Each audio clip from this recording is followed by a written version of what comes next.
Gracias, presidente. Señorías, me van a permitir que les lea una carta dirigida por un alcalde cualquiera al Consejo Escolar de un instituto de secundaria hace 5 o 6 años.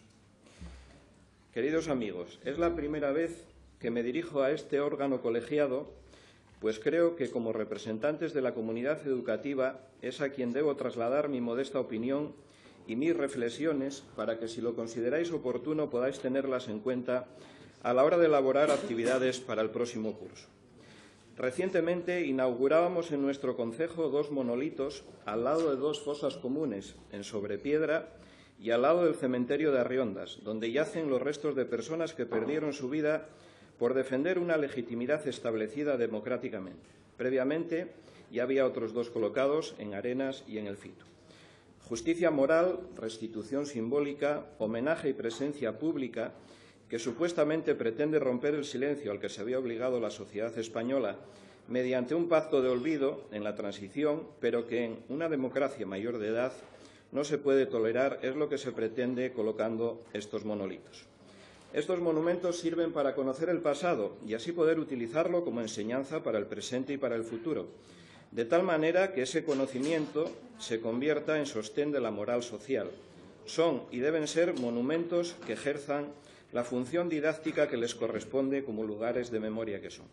Por eso considero que sería interesante introducir o incrementar alguna actividad que tome en consideración todo lo mencionado, y una de ellas podría ser la visita a alguno de esos memoriales de las fosas comunes, una visita que se puede desarrollar a lo largo de la mañana, caminando y sin coste alguno, una pequeña excursión donde se podría aprovechar para impartir sobre el terreno una lección de historia, y no solo de historia, sino también de democracia, de libertad y de tolerancia.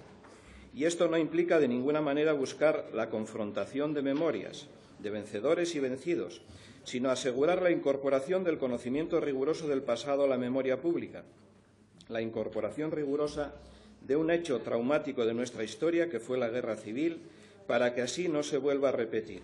Esto significa transmitir a las nuevas generaciones la verdadera significación de la Segunda República, del franquismo, del antifranquismo, de la dictadura y de la democracia.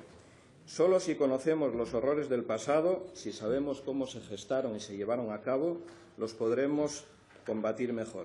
Espero perdonen mi atrevimiento por inmiscuirme en vuestra labor docente, pero la educación en los valores democráticos de las futuras generaciones de parragueses es algo que me preocupa como padre y como alcalde.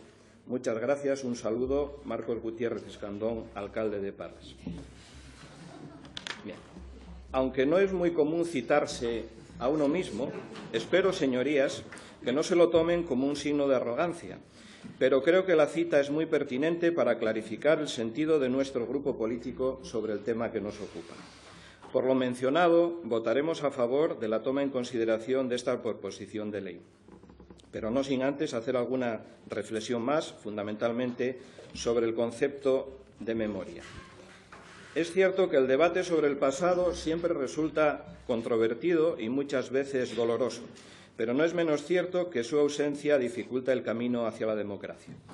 La reflexión del pasado como proyección hacia el futuro será algo básico para construir la sociedad, el Estado, el país en el que queremos vivir como un proyecto común, repito, como un proyecto común, algo difícil de entender todavía para muchos de nuestros ciudadanos y para la mayoría de los partidos políticos.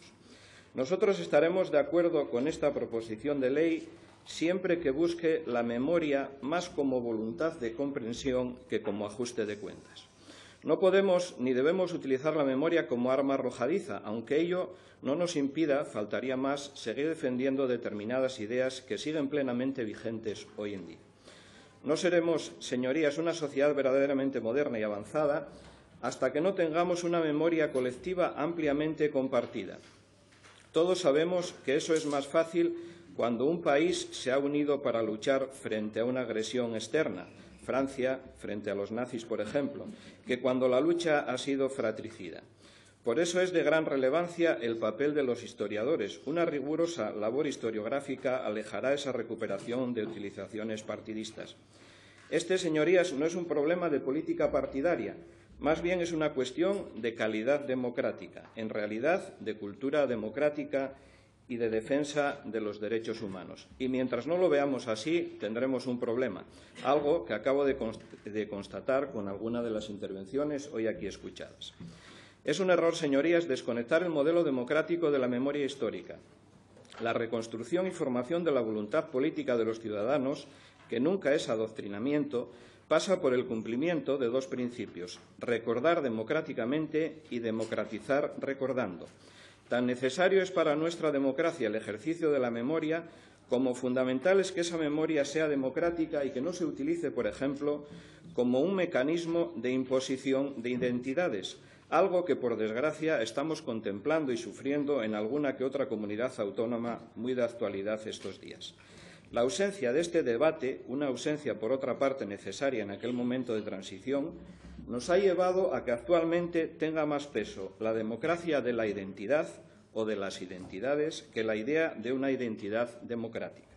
Nos ha llevado a una serie de identidades falsamente construidas y a su confrontación, lo cual ha hecho imposible, por ejemplo, un gran pacto de Estado ante un tema tan grave como la crisis económica padecida, ha favorecido veleidades separatistas o ha provocado que llegásemos a estar sin gobierno casi un año, algo casi impensable en otras democracias europeas.